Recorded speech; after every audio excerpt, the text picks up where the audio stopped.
Hello, everyone. My name is Aaron Kenobi Urki, and this is my new show. It's called Kenobi's Foresight. Get it? Foresight, Kenobi, Star Wars.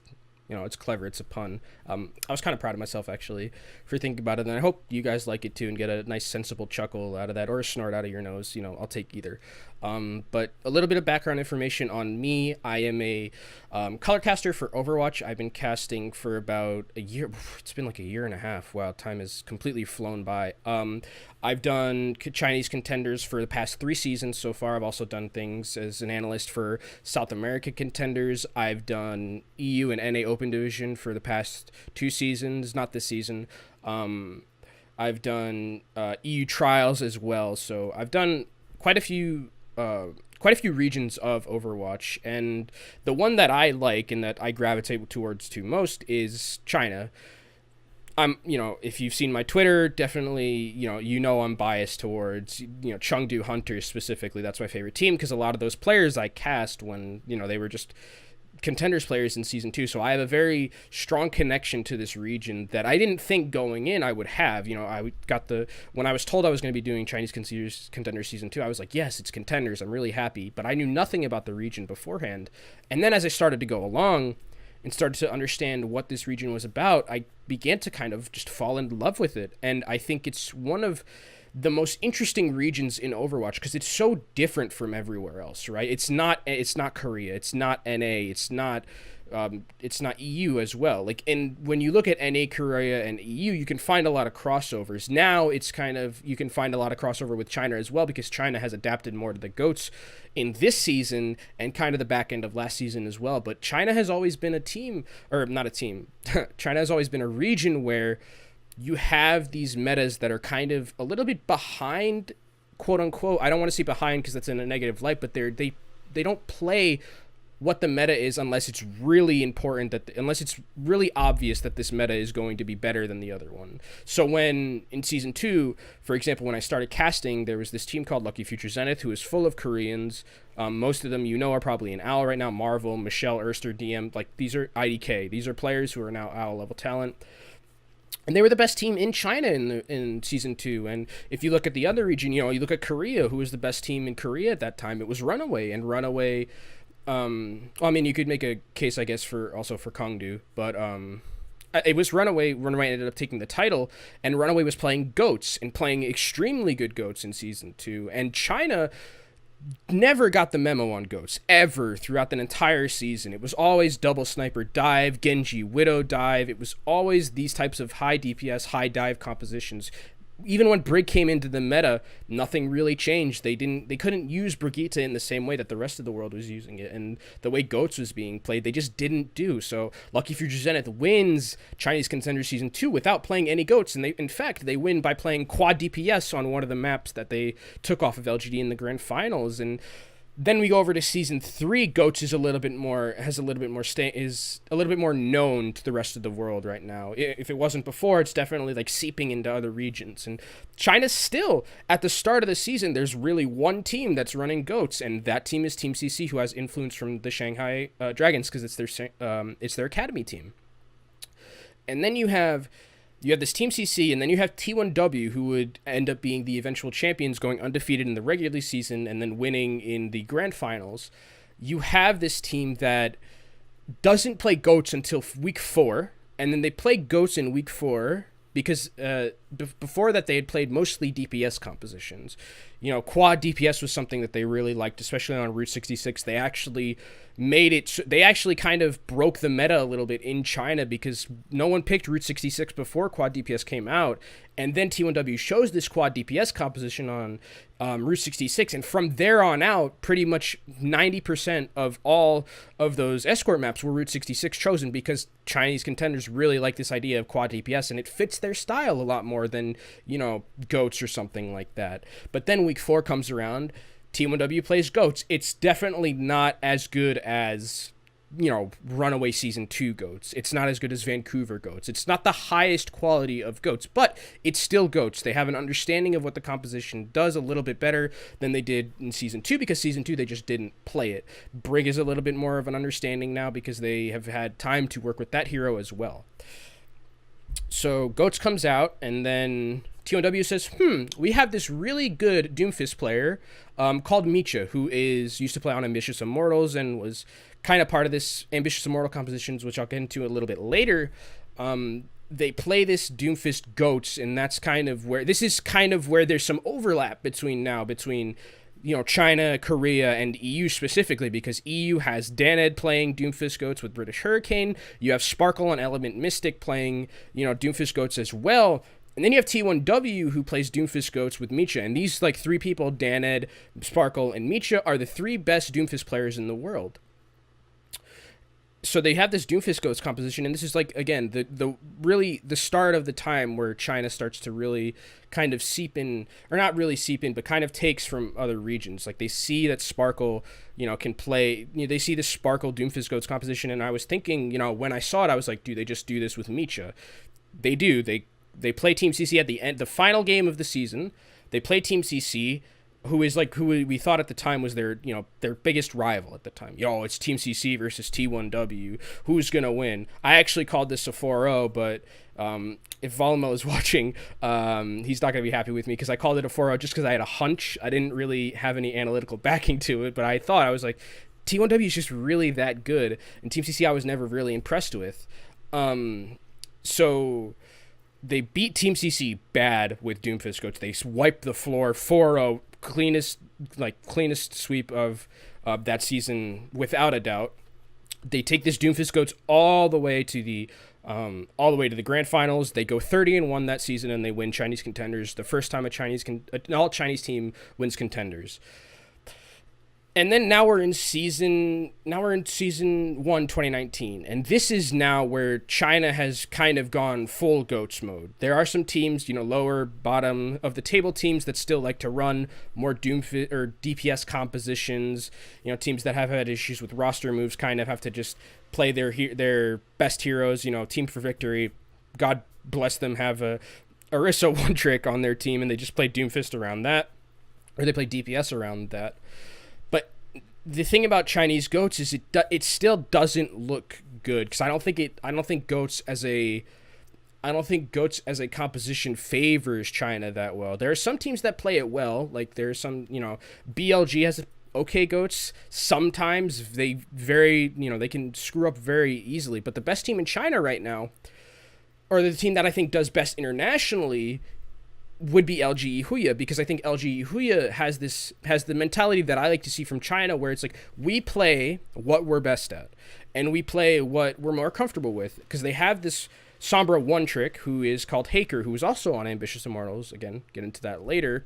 And they play Sombra Goats most of the time. They'll play that just all the time. They very rarely have some more other DPS looks. That's my phone. I should probably go ahead and mute that. There we go. Okay. I have a Zelda ringtone. So what was I talking about? Oh yeah. Okay. So LG Huya, who's the academy team for Chengdu Hunters this season, has this player called Haker. Again, Sombra one trick, and the team around him plays around him, and they play mostly the Sombra Goats, whereas T1W this season has played a lot of Goats. Mostly they can run some DPS compositions here and there on certain maps, but they've been relegated kind of to just playing normal Goats. And it, if you compare it, especially at Next, to the other teams that are playing Goats, it doesn't look as good, unfortunately, because they just haven't been grinding that composition for as long. Season 2 completely lost to just double sniper Genji Widow dive sometimes. You're a little bit behind in that sense when it comes to, understanding of Goats. And I think if you had given them maybe Season 2 and they had adapted to Goats a little bit more, they could be a lot better at it. But I don't think that's what they want to do. I think they want to have their own style.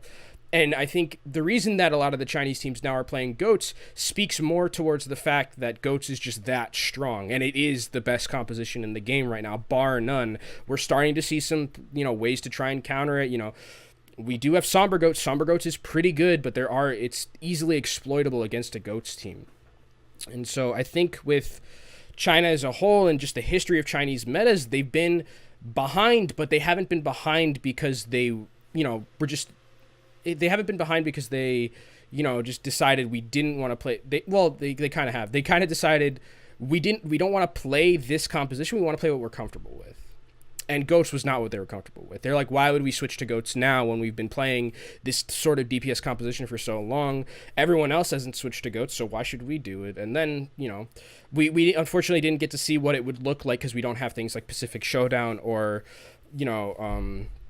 or Gauntlet. But I would have liked to have seen what it would have looked like if Lucky Future Zenith went up against Runaway. What would that have looked like? What would the DPS composition for Lucky Future Zenith look like against the Goats of Runaway? I think, Runaway's Goats is the best in the world, so it might not have worked out that good, but I would have liked to have hypothetically seen what would have happened and see those styles clash, because now we're at a point where Goats is just that good where I think you aren't going to see that much variation in style. You'll see a little bit because Goats is played differently everywhere else, especially if China's going to be playing more of the somber Goats. If T1W does get the showdown, I want them to play some Doomfist Goats, put Micha back on Doomfist because his Zarya doesn't look as good as his Doomfist, and his Doomfist is top 3 worlds. So that's what I would like to see. And I think that's the thing about China that I really like, is that they will always play to their strengths and their meta. They say, screw the world meta for the most part. We want to play what we're comfortable with. If Haker's going to be a somber player, he's going to be a somber player and just a somber one trick. And they're just going to continue to run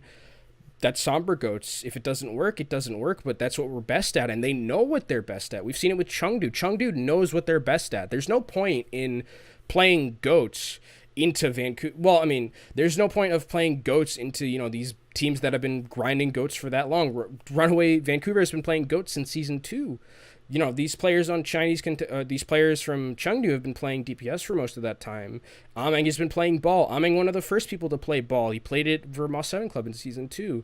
They just have their own way of doing things, and you have to view, I think, China through a different...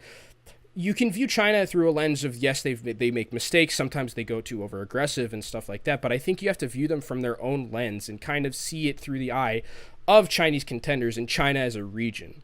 I think you have to do the same with Korea. I think you do the same with EU, and I think you do the same with NA. But China has this kind of mantra about them that they play all these Zaki and Waney compositions. But in China, that's their style, and that's their way of playing. So saying that China is bad because, their style is, not to your liking, it's definitely not for everyone. I'll concede that. There are a lot of things that China does that even I think, sometimes they do some wacky stuff, and they do some things that I would prefer they didn't, right? I think they do, the shift key is a very big thing in China, and I wish that sometimes they would play it a little bit, they would press it a little bit less. But I think in China, in other esports as well, they've always had their own style and their own way of playing. I've been watching a lot of LPL lately, and if you watched LPL, they had the grand finals happened recently where it was IG versus some other JDG, I think, some other team, but regardless, like the last game of the series was like a 3-0, and I think there was like 50 kills in 30 minutes, which is pretty absurd for a League of Legends game. And they always play to their strengths. Again, I think that's the most important thing about China, is they play to their strengths and what they're comfortable and good with. They like very bloody, very chaotic things. They like to make these big plays. They like to make these big plays that end up on the montage. They like to take these long flanks with their Genjis, and for the sake of making a play. Because if you make that play, you look like a god. But then there are some times where Jason, for example, kind of did this when he was on Flag Gaming, where he goes around and he's like, okay, I'm going to get the greatest flank of my life off right now. I'm going to get a 6K dragon. I'm going to get I hope that didn't show up on the feed, but it might have. I'm going to get a 6K dragon blade, and we're going to push this cart. And then it goes in and he dies. Because sometimes that just happens. For the sake of getting the big play, sometimes the Chinese players will just, go in and they'll feed sometimes. It just happens. And it's all for the sake of making the big play. And it can be viewed as a mistake. I know. It's definitely not. If you're diving in 1v6, that's a mistake. But I think sometimes it'll work because it's just so chaotic that you never know what's going to happen. So you kind of just throw it in and toss it and, flip a coin. And I think with other... in other esports as well, they've always had their own branding of what their meta is. And, with RNG and Uzi, you had this, or not RNG and Uzi, with Uzi in general, you had this, Uzi, who is probably the best Chinese League of Legends player ever, you had this composition that was called Raise the Puppy, right? Where it's just you feed everything into Uzi to make sure he carries you. You give him every single resource. And China Overwatch also did that for a while too. There was a team called Lingon Esports, who I mentioned before, who is now the Chengdu Academy team. They had this guy called Undead. I'm pretty sure you guys are aware of who he is from the Shanghai Dragons. They had Undead, and they would play the same kind of Raise the Puppy style for Undead. And then there's other compositions that they've also made kind of themselves. Miraculous Youngster back in the day, they made the anti-dive composition. They didn't make it, but they kind of were one of the people who kind of just made it work the best. You had Miraculous Youngster, you had like the Rhine, Zarya, Ana Lucio, anti-dive against at a time where dive was like really prevalent in the everyone was calling for its head at that point. And then we got Brigitte, and then the rest is history and for another video. And then, what about the Ambitious Immortals composition? One of the compositions that we didn't see that much of for that long, but definitely one that stuck out and that people were starting to use in other regions. You had this, like the main tank Doomfist. You had Micha on that team. You had Haker on that team, who I've mentioned before. Micha, who is, again, top 3 Doomfist in the world, in my opinion, who would just play this main tank Doomfist style. He'd go in, play the main tank, absorb a lot of the pressure, and probably get some kills because Doomfist at that time was incredibly strong. And then he wouldn't die because you have an Ana there. You have a Brig Bubble. So these compositions that China have made have always somehow worked really well, and they do have smarts behind them. It's not like they're just throwing stuff at the wall and seeing what sticks. There is real thought behind a lot of their compositions, and I think that's something that kind of gets lost in this idea of wacky and zany, they're just playing mystery heroes. No, they're not playing mystery heroes. There is an idea behind everything that they play, and even if the idea is very, 1,000,000 to 1, we get this certain thing, there is an idea behind it. And I think the reason, again, that GOATS is so strong, or that the reason GOATS is kind of seeped into China right now, is because GOATS is just that strong. It's the strongest composition in the game, bar none.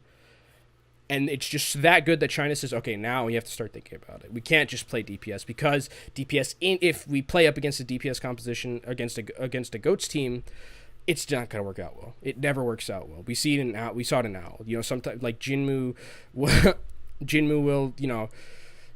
bless his heart, will just try and Dragon Blade Brigitte. Like, it just doesn't work because Brigitte is a lot more prominent now these days.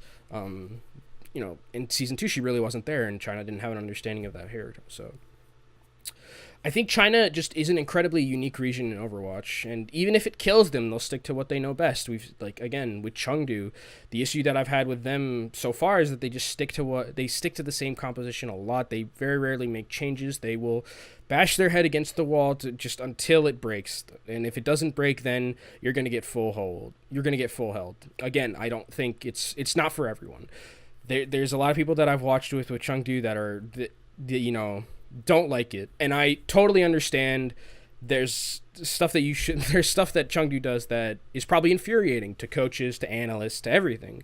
But then you have those moments where they do something that's really cool. The Symmetra compositions, where they just take Hanamura with one of the fastest time banks in the game.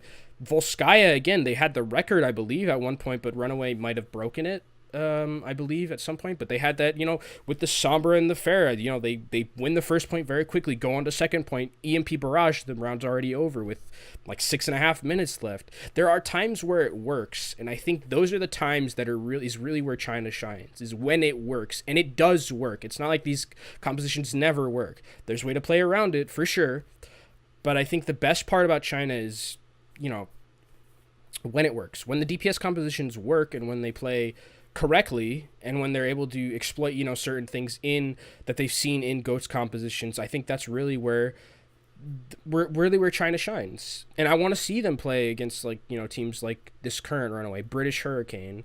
I want to see them play against the best of the best, and because the talent in China is very top heavy.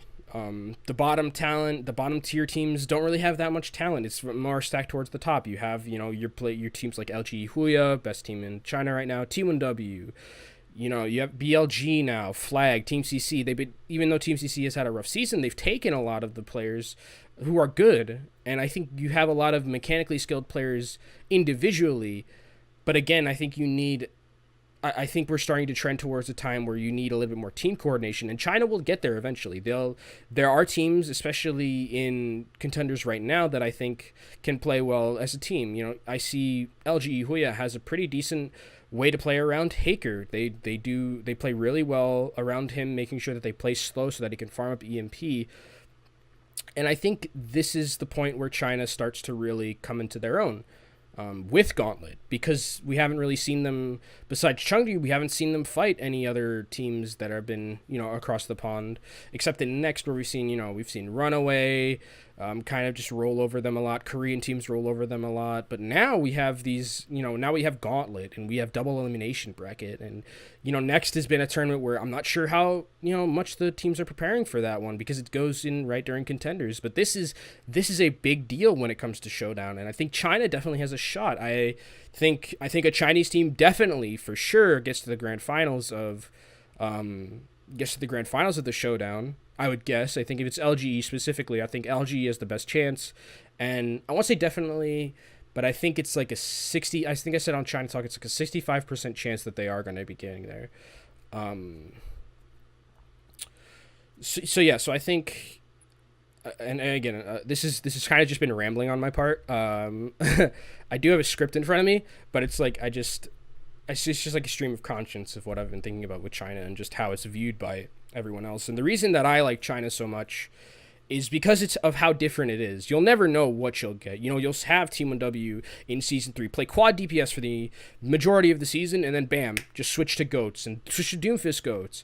And then they just have this really incredible comp. China is a region where I think on a dime and on the snap of your fingers, you can find this kind of diamond in the rough composition or diamond in the rough team that looks like they could be world beaters.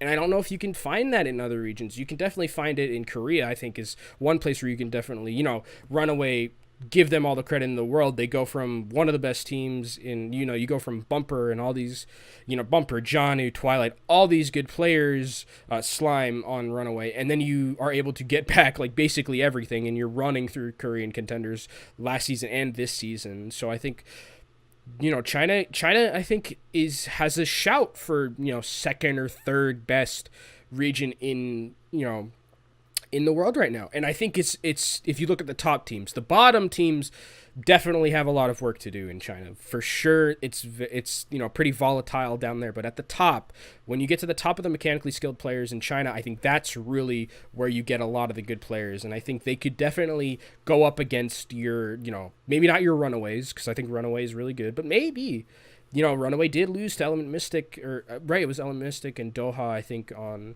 let me check here, just so I'm not, I swear it's Doha, right? Doha. He's on Element Mystic. Yeah, Element Mystic. So they lost to the Sombra Goats. And what does, China, what does Haker play? Sombra. What does LGE Huya play? Sombra Goats. So maybe it is possible that they could, get to a point where they are starting to beat some of these Korean teams at Showdown. We don't know. I think Team 1W goes and I think they get bodied, but I think China is at a point now where they really are going to be at under a little bit more of a microscope.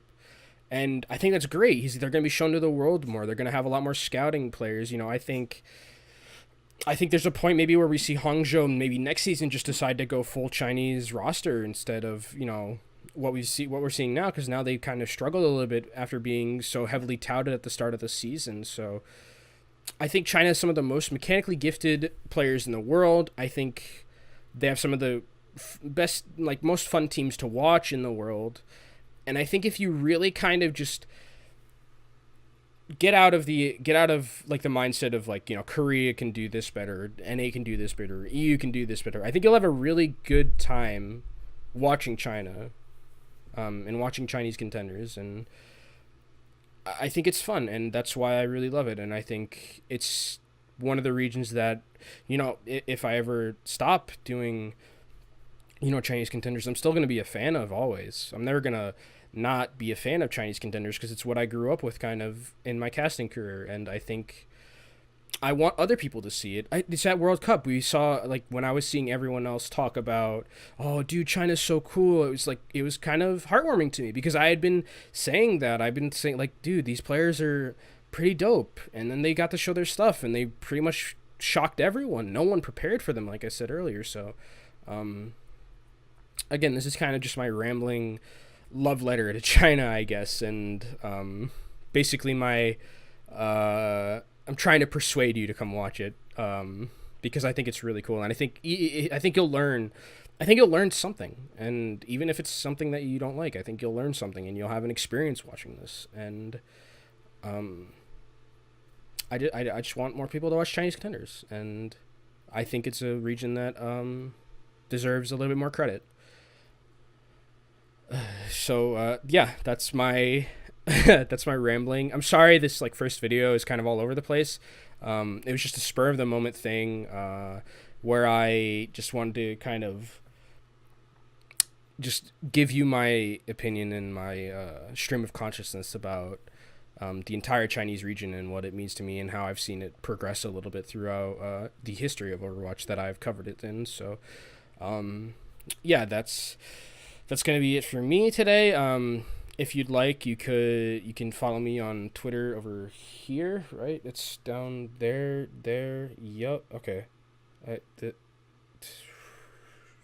There. There. Yeah. Okay. It's right there. All right. So you can follow me right there at KenobiCast. Twitch.tv KenobiCast slash Twitch.tv/KenobiCast. I need some water so bad. If you want to follow me on Twitch, I'm going to be streaming more a little bit because I have colleges done, so that's good. Or it's going to be done soon, maybe like 3 weeks. 3 weeks, we're so close. But yeah, that's going to be it for me. Also, on this channel, you'll be seeing China Talk a little bit more.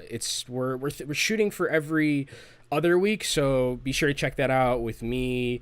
Volumel, Katrina, and Vowels will be bringing you all the spiciest China takes that we can. But until next time, I hope you've enjoyed my just ramblings, and I'll see you next time. Take care.